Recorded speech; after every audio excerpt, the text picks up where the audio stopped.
Hello everyone, welcome to our new session of KCC tutorials. So students, आज हम लोग इयत्ता 10वीं कक्षा का मराठी अक्षर भारती का 15वां पाठ खरा नागरिक ये पढ़ने वाले हैं। इस पाठ का अगला पार्ट मतलब नेक्स्ट जो रिमेनिंग पार्ट है ये इस वीडियो में हम सीखने वाले हैं।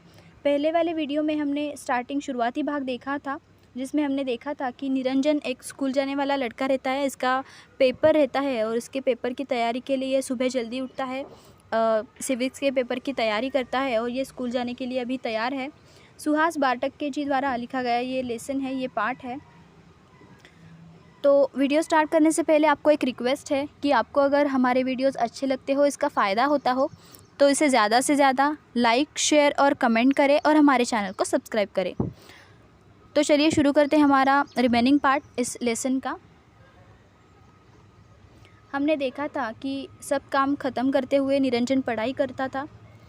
अपने मौसी के घर पे, दूर की रिश्तेदार है मौसी इसके घर पे ये रहता था चिपलून में, और घर के सारे काम करने के बाद ये अपनी पढ़ाई पूरी करता था।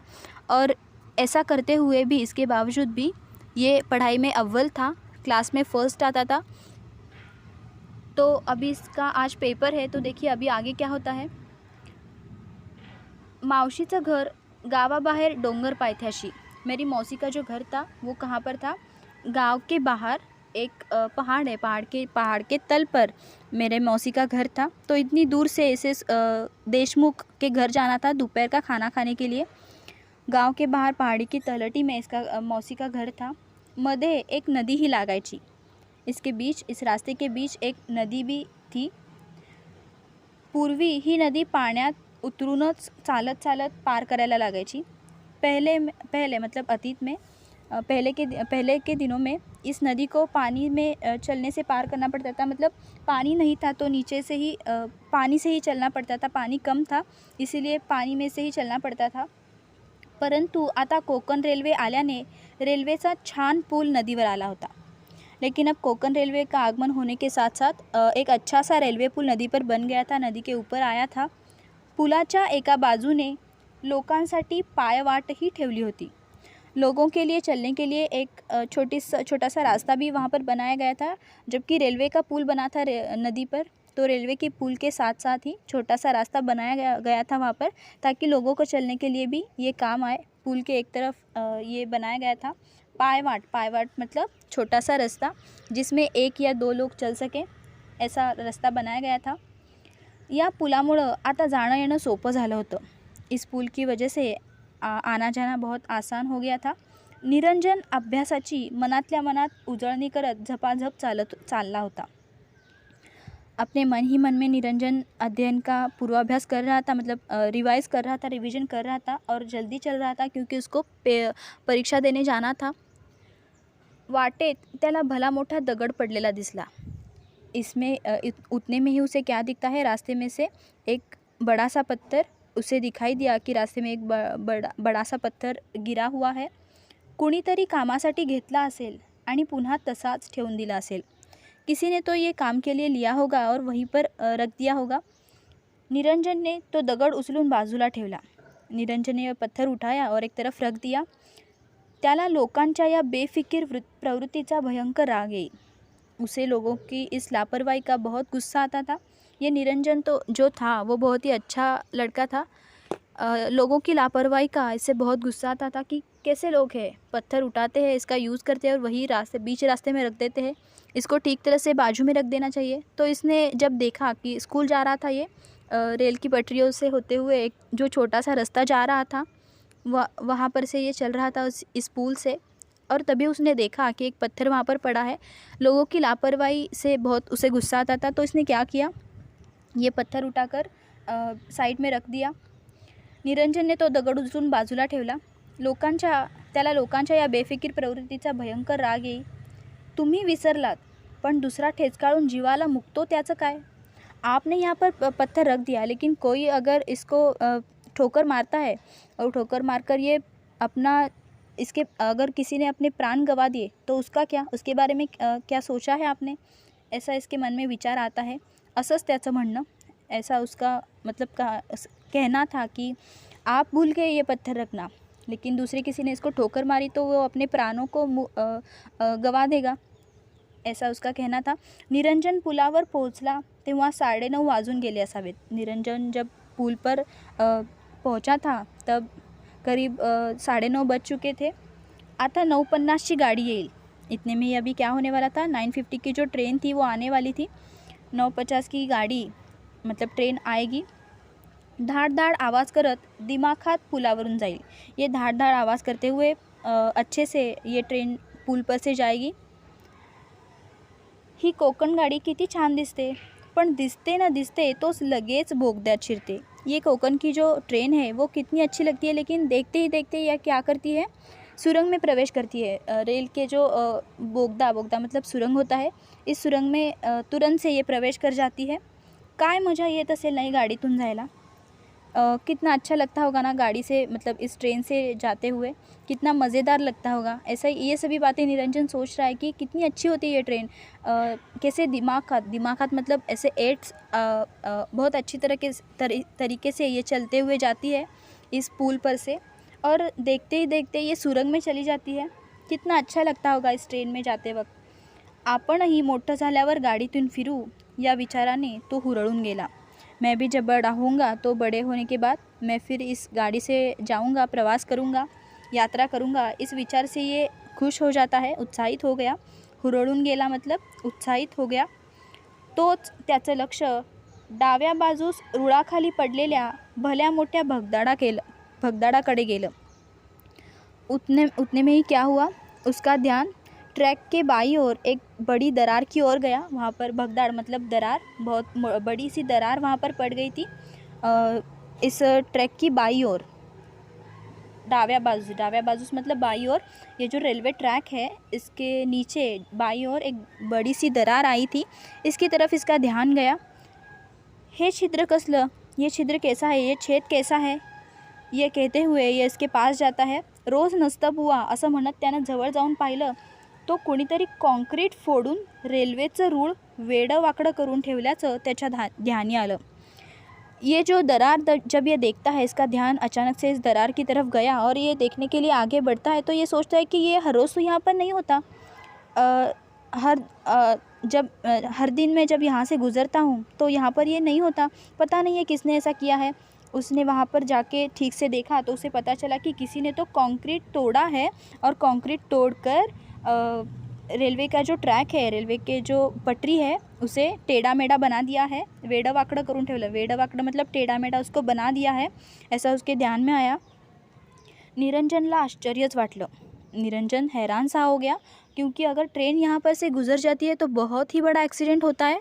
मतलब बहुत ही बड़ा एक्सीडेंट होने वाला है अगर ट्रेन यहाँ पर से जाती है. अभी 9:50 को तो गाड़ी आने वाली है. अभी घड़ी में बज चुके हैं 9:30, करीब 9:30 का टाइम होने को आ रहा है और 9:50 की गाड़ी यहाँ पर से गुज़रने वाली है. और उसका पेपर भी है, उसको स्कूल भी जाना है, उसका आज लास्ट पेपर है. ये सभी बातें सोच कर ये हैरान सा हो गया कि अभी क्या करूँ. एक तरफ उसकी पढ़ाई है, पेपर है, भरसावळे गुरुजी की सलाह है, और एक तरफ ये ट्रेन की समस्या है. इसने जो देखी है कि कंक्रीट किसी ने तो फोड़ा है और ये रेलवे की पटरी टेढ़ी मेढ़ी किसी ने कर दी है. अभी देखिए आगे निरंजन क्या करता है, कितने अच्छी तरह से ये सभी हँडल करता है. रात्री 2 वाजता शेवटची गाडी इथून जाते. त्यानंतर पहाटेच कोणीतरी हा उपद्व्याप जाणीवपूर्वक केला असावा.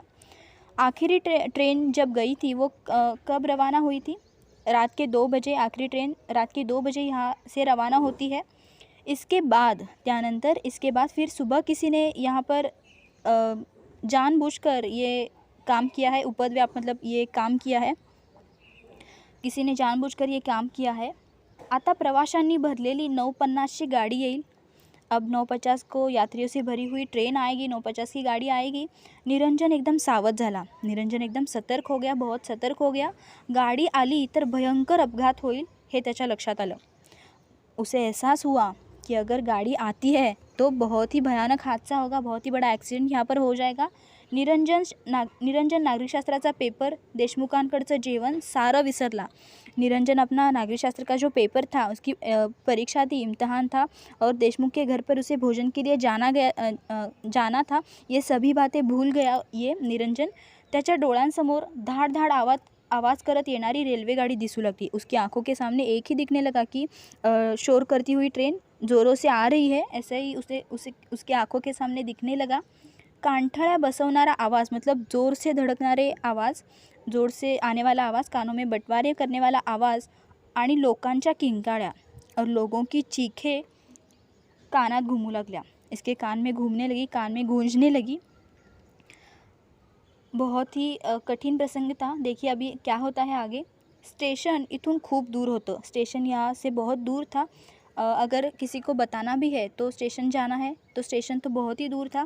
3-4 किलोमीटरपर्यंत 3-4 किलोमीटर तिथंपर्यंत सांगायला जायचं तर परीक्षा बुडणार होती, मग नापास। 3-4 किलोमीटर तक वहाँ तक जाने के लिए अगर मैं जाता हूँ तो मेरी एग्ज़ाम तो ख़त्म हो जाएगी, मतलब मैं एग्ज़ाम को नहीं जा पाऊँगा। तो भड़सावळे गुरुजींची मदद बंद, तो फिर मैं फ़ेल हो जाऊँगा। नापास मतलब फ़ेल हो जाऊँगा। अगर मैं फ़ेल हो गया तो भड़सावळे गुरुजी जो मदद करते हैं, ये मदद मेरी बंद हो जाएगी। शिक्षण ही बंद, तो मदद बंद हो गई तो शिक्षा भी बंद हो जाएगी। मैं जो एजुकेशन ले रहा हूँ, जिसकी मदद भड़सावळे गुरुजी कर रहे हैं, पैसे दे रहे हैं, ये भी बंद हो जाएगा। ये सभी बातें उसके दिमाग में आने लगी कि अभी मैं क्या करूँ। एक तरफ मेरी एग्ज़ाम है, मुझे पेपर देने जाना है, सिविक्स का पेपर है। अगर मैं पेपर ना देता हूँ तो मैं फ़ेल हो जाऊँगा। फ़ेल होने के बाद मुझे भड़सावळे गुरुजी मदद नहीं करेंगे, मेरा शिक्षण बंद हो जाएगा, मेरी शिक्षा बंद हो जाएगी। और एक तरफ ये समस्या, ट्रेन की समस्या, कि अगर मैं ट्रेन को बचाने के लिए स्टेशन की तरफ जाता हूँ तो मुझे लेट हो जाएगा। ये सभी बातें उसके दिमाग में आने लगी। रेल्वेने फिरायचं स्वप्न अपुरंच राहणार होतं, परंतु मन मानायला तैयार नव्हतं। रेलवे से घूमने का, यात्रा करने का, ट्रेन से यात्रा करने का उसका सपना अधूरा रहने वाला था, लेकिन मन ये बात मानने को तैयार नहीं था। त्याने क्षणभर विचार केला, उसने एक पल सोचा कि अभी क्या करना है, आणि स्टेशनच्या दिशेने धाव घेतली। और उसके मन में उस वक्त उसको जो कहा, उसके दिल ने उसको जो कहा, उसके मन ने जो कहा, उसने ये किया। एक पल सोचा और स्टेशन की ओर ये भागा। तो स्टेशनात शिरला तेव्हा 9:50ची गाड़ी नुकतीच आली होती। जब ये स्टेशन में पहुंच गया, स्टेशन में प्रवेश करने के बाद उसने देखा तो अभी 9:50 की गाड़ी, ट्रेन सिर्फ आई हुई थी, वहाँ पर रुकी हुई थी। आता 5 मिनिटातच ती सुटणार होती। अभी ये 5 मिनट में निकलने ही वाली थी ये ट्रेन। और ये कहाँ पर निकलने वाली थी? वहाँ पर जहाँ पर निरंजन ने ये देखा था कि रेल की पटरी टूट गई है, इस रास्ते से अभी ये ट्रेन जाने वाली थी, लेकिन अभी ये स्टेशन में रुकी हुई थी जहाँ पर ये पहुँच गया था। निरंजनने धावतच स्टेशन मास्तरांना गाठलं। निरंजन भागते हुए स्टेशन मास्तर के पास गया, त्यांना पुलावरच्या खराब झालेल्या रुळाबद्दल सांगितलं। तो उसने वहाँ पर जाके उनको ये बताया कि रेल की पटरी जो है वो आगे ख़राब हो गई है। ये सभी बातें उसने बताई कि यहाँ पर आगे रेल की पटरी ख़राब हो गई है, पण ते त्यांना खरंच वाटेना, लेकिन उनको विश्वास नहीं हो रहा था कि ये सच बोल रहा है। ऐसा उनको विश्वास नहीं लग रहा था। अखेर निरंजन ने आर्जव केली। मतलब अंतिम में निरंजन ने उनको विनती की, आर्जव मतलब विनती की कि निदान पाहून आल्याशिवाय तरी गाड़ी सोडू नका। एक बार आप देखते हुए जाओ, मतलब आप कम से कम उसे देखो, फिर उसके बाद आप गाड़ी छोड़ना, मतलब ट्रेन यहाँ से रवाना कर देना। इसके अलावा आप ट्रेन प्लीज़ मत रवाना कीजिए। ऐसा ये कहता है कि विनती करता है ये कि आप कम से कम एक बार देखो तो सही, फिर उसके बाद आप ट्रेन छोड़ दो, ऐसा ये कहता है। मी खोटं बोलत असेन तर मला पोलिसांच्या ताब्यात द्या। इसने क्या कहा देखिए, अगर मैं झूठ बोल रहा हूँ, आपको ऐसा लगता है कि अगर मैं झूठ बोल रहा हूँ तो आप मुझे पुलिस के हवाले कर देना, ऐसा ये कहता है। तो ऐसा कहने के बाद स्टेशन मास्तर को उस पर विश्वास हो जाता है। एवढं बोलल्यावर स्टेशन मास्तरांनाही त्याच्या बोलण्यात तथ्य वाटू लागलं, तथ्य मतलब सच्चाई लगने लगी। ऐसा कहने के बाद निरंजन ने ऐसा कहा कि अगर मैं झूठ बोल रहा हूँ तो मुझे आप पुलिस की हिरासत में दे देना। इतना कहने के बाद स्टेशन मास्टर ने उस पर विश्वास रखा, इसकी बातों में कुछ ना कुछ तथ्य है, सच्चाई है, ऐसा उनको लगने लगा। उगाच धोका नको म्हणून गाडी थांबवायला सांगून ते पुलाकडे निघाले। अगर ऐसा होता भी है, अगर ये बात सच भी है तो ख़तरे में नहीं होना, इसलिए उन्होंने क्या किया, पुल के तरफ ये चलने लगे। गाड़ी उन्हें ये जो ट्रेन है, इन्होंने कहा कि अभी ये रोक दी जाए, गाड़ी थांबवायला सांगितली, मतलब इन्होंने ट्रेन को रोका और ये पुल की तरफ निकले। निरंजन ने नेमकी जागा दाखवली। वहाँ पर जाने के बाद निरंजन ने ये जगह दिखाई जहाँ पर ये सभी जो रेल की पटरी है वो टेढ़ी मेढ़ी हो गई थी, ये जगह इसने दिखाई। फारच भयंकर, बहुत ही भयानक थी ये. कल्पना करता येणार नहीं असा भयंकर अपघात झाला असता. हम कल्पना भी नहीं कर सकते, इतना बड़ा हादसा, इतना भयानक हादसा होता था. अगर ट्रेन यहाँ से गुजरती तो इतना बड़ा हादसा होता था. स्टेशन मास्तरांनी लगेचच गाड़ी दीर्घकाळ थांबवण्याचा आदेश दिला. तो जब इनको स्टेशन मास्टर को पता चलता है कि बहुत ही बड़ा एक्सीडेंट होने वाला था अगर ये ट्रेन यहाँ से गुजरती, तो स्टेशन मास्टर ने तुरंत ट्रेन को लंबे समय तक रोकने का आदेश दे दिया आणि ते या घटनेचा पंचनामा करायला लागले और उन्होंने इस घटना की जांच शुरू कर दी. इसका पंचनामा करने लगे. पंचनामा मतलब इसकी जांच करने लगे. घटनेचं गांभीर्य लक्षात घेऊन जिल्हाधिकारी, जिल्हा पोलीस अधीक्षक, सारे अधिकारी तात्काळ त्या ठिकाणी जमा झाले. इस घटना की गंभीरता को देखते हुए कलेक्टर, जिला पुलिस अधीक्षक और सभी अधिकारी तुरंत घटनास्थल पर पहुंच गए. ये सभी लोग यहाँ पर जमा हो गए. पहिली खबर देनारा म्हणून निरंजनलाही थांबावं लागलं. पहले खबर देने वाला मुखबिर ऐसा कहते हुए निरंजन को भी वहाँ पर रुकना पड़ा, क्योंकि पहली खबर तो इसी ने ही दी थी. एवढा मोठा अपघात त्याच्या चाणाक्षपणामुळे टळला म्हणून त्याचं कौतुकही झालं. इतना बड़ा हादसा निरंजन की चतुराई के कारण बच गया, मतलब रुक गया, इसके लिए उसकी प्रशंसा हो रही थी. परंतु त्यावेळी निरंजन मात्र दूर एका झाडाखाली बसला होता. लेकिन उस समय निरंजन एक दूर पेड़ के नीचे बैठा था. निराश सा ये बैठा था क्योंकि इसका पेपर कैंसिल हो गया था, मतलब ये परीक्षा में जाने में असफल हुआ था. तो निराश झाला होता, वो निराश था. त्याचा नागरिकशास्त्राचा पेपर चुकला होता, मतलब इसका सिविक्स का पेपर छूट गया था, इसके लिए निराश था. तो नापास होणार होता, ये अभी फेल होने वाला था और सभी इसके सपने पूरे नहीं होने वाले थे. त्याला गुरुजींकडून मिळणाऱ्या सगळ्या सवलती रद्द होणार होत्या. गुरुजी की तरफ से जो भी मदद उसको मिलने वाली थी, ये मदद अभी रद्द होने वाली थी, सभी मदद रद्द होने वाली थी. निरंजनच्या जवळ येऊन वार्ताहरांनी त्याचं नाव विचारलं. निरंजन के पास सभी वार्ताहर आए, मतलब सभी रिपोर्टर्स उसके पास आए और उन्होंने उसका नाम पूछा. फ़ोटो ही काढ़ला, उसकी तस्वीर भी खींची, फ़ोटो भी निकाला. निरंजन उदास मनाने घर ही परतला. निरंजन उदास होकर घर लौट गया, घर वापस आ गया, क्योंकि उसका पेपर छूट गया था सिविक्स का. बहुत ही अच्छी तरह से उसने पढ़ाई की थी और निरंजन गुरुजी की सलाह उसको याद थी कि अव्वल आना है. लेकिन अभी सभी बातें कुछ मायने नहीं रखती थी क्योंकि उसका पेपर ही छूट गया था. अभी आगे देखिए क्या होता है. दुसऱ्या दिवशीच्या वर्तमानपत्रात निरंजनाची स्तुती फोटोसकट छापून आली होती. अगले दिन के अखबार में उसकी प्रशंसा करते हुए निरंजन की एक तस्वीर प्रकाशित की गई थी. वर्तमान पत्र मतलब न्यूज़पेपर में इसका फ़ोटो आया था और प्रशंसा उसकी की गई थी उस फ़ोटो के साथ साथ. भीषण अपघात टाळल्याचं श्रेय त्यालाच देण्यात आलं होतं. इसे एक भयानक दुर्घटना से बचने का श्रेय दिया गया था निरंजन को, क्योंकि इसी ने स्टेशन मास्टर को बताया था कि यहाँ पर रेल की पटरी ख़राब हो गई थी, तो इसका श्रेय इसी को दिया गया था पेपर में. त्या दिवशी मावशीच्या घराकडे मोठी मोठी माणसं आली. उस दिन बहुत बड़े आदमी, मतलब महान व्यक्ति मेरी मौसी के घर आए. खुद जिल्हाधिकारी आले, खुद कलेक्टर भी वहाँ पर आए थे. शाळेचे मुख्याध्यापक आणि भडसावळे गुरुजीही आले. स्कूल के हेडमास्टर और भडसावळे गुरुजी भी वहाँ पर आए थे निरंजन के घर पर. निरंजन ने धावत पुढे होऊन गुरुजींचे पाय धरले. निरंजन ने जब देखा भडसावळे गुरुजी को, जिन पर इसे बहुत अटूट विश्वास था, बहुत मानता था इनको, जब इनको इसने देखा घर पर आने के बाद, तो उसने गुरुजी के पैर पकड़ लिए.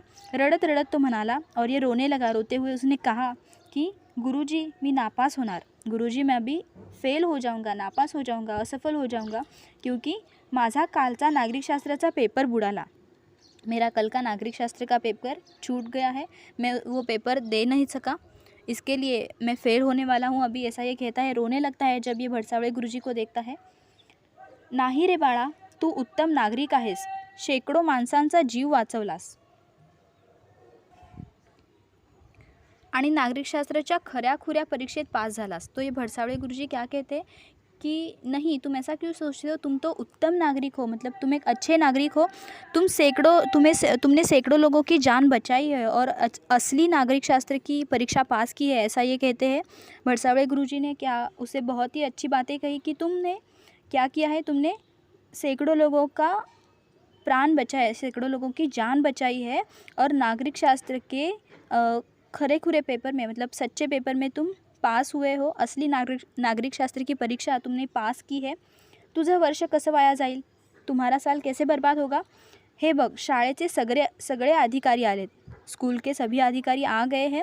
खास बाब म्हणून तुझी नागरिकशास्त्राची परीक्षा उद्या घेतली जाणार आहे. उन्होंने कहा कि तुम्हारी नागरिक शास्त्र की परीक्षा के रूप में आयोजित की जाएगी अगले दिन. दूसरे दिन तुम्हें ये परीक्षा देने में मदत की जाएगी. जिल्हाधिकाऱ्यांनी तुला सरकारी वसतिगृहात प्रवेश द्यायचं ठरवलं है. और हमारे जो कलेक्टर है, जिलाधिकारी है, इन्होंने सरकारी छात्रावास में प्रवेश तुम्हारा किया है, प्रवेश करने का निर्णय लिया है. वर वह्या पुस्तकांच्या खर्चासाठी शिष्यवृत्ती मिळणार आहे. और तुम्हें अपने पाठ्यपुस्तकों की लागत के लिए छात्रवृत्ति मतलब शिष्यवृत्ति स्कॉलरशिप भी मिलने वाली है. ये सभी बातें भरसावली गुरुजी ने उसको कही कि तुम्हारा साल कैसे बर्बाद होगा, जबकि तुम्हारी ऐसी व्यवस्था की गई है कि तुम दूसरे दिन नागरिक शास्त्र का पेपर परीक्षा के स्वरूप में दे सकते हो और तुम्हें सरकारी छात्रावास में भी प्रवेश मिलने वाला है. ये बात जिलाधिकारी ने निश्चित की है. हमारी जो जिलाधिकारी है, इन्होंने ये बात निश्चित की है कि तुम्हें सरकारी वसतिगृह मतलब सरकारी छात्रावास में तुम्हें प्रवेश मिलेगा और तुम्हें अपने बुक्स और नोटबुक्स के लिए शिष्यवृत्ति मतलब स्कॉलरशिप भी मिलेगी. आता नको हं तुला वार लावून जेवायला, अभी तुम्हें खाना खाने के लिए दूसरों के घर जाने की ज़रूरत नहीं है, ऐसा ये कहते हैं. असं म्हणून गुरुजींनी निरंजनला हृदयाशी धरलं और ऐसा कहते हुए गुरुजी ने निरंजन को अपने हृदय से लगा लिया. तेव्हा साऱ्यांचेच डोळे पाणावले. तो सभी की आंखें भर आई, सभी का मन भर आया और सभी की आंखें भर आई कि इतनी कठिन प्रसंग में भी निरंजन ने इतनी अच्छी बात की है. तो ये जो निरंजन है, इसका पेपर तो हो गया, मतलब ख़ास ऐसी व्यवस्था करके उसका नागरिक शास्त्र का पेपर हो गया और ये अपनी परीक्षा पास कर सका. तो एक उत्तम नागरिक होने का कर्तव्य इसने अच्छी तरह से किया. इसका क्या कर्तव्य था कि लोगों की जान बचाना. भले इसका पेपर इसने अपनी पेपर के बारे में चिंता नहीं की, परवाह नहीं की. इसने पहले लोगों की जान के बारे में चिंता की, लोगों का प्राण, लोगों की जान बचाई. तो यही एक सच्चे नागरिक के कर्तव्य है. हमें अच्छा नागरिक बनना है. जो सभी बातें हमारी किताबों में बताई गई है, ये सिर्फ हमें पढ़ने के लिए नहीं है, इसका आचरण हमें अपने दैनंदिन जीवन में करना है. ये सभी बातें, ये सभी मूल्य जो नागरिक शास्त्र के बुक में बताए गए हैं, एक सच्चा नागरिक होने के लिए क्या करना चाहिए, इन सभी बातों का हमें अपने लाइफ में यूज़ करना है और हमें ऐसे अपने आचार विचार रखने हैं. इन विचारों के साथ हमें चलना है, अपना बिहेवियर रखना है जैसे निरंजन ने रखा, अपना कर्तव्य पूरा किया एक सच्चा नागरिक होने का. तो इस तरह से ये लेसन यहाँ पर ख़त्म होता है. साध मयूराची इस किताब से ये पाठ लिया गया है. इसके कुछ वर्ड मीनिंग्स अभी हम देखते हैं. डोंगर पायथ्याशी मतलब पहाड़ के तल पर, बेफिक्र प्रवृत्तीचा मतलब लापरवाही का, भगदाडाकडे मतलब दरार की तरफ, उद्व्याप जाणीवपूर्वक मतलब जानबूझकर ये काम करना, कांठळ्या बसवणारा आवाज़ मतलब बहुत ज़ोरों से आने वाली आवाज़, आर्जव मतलब विनती,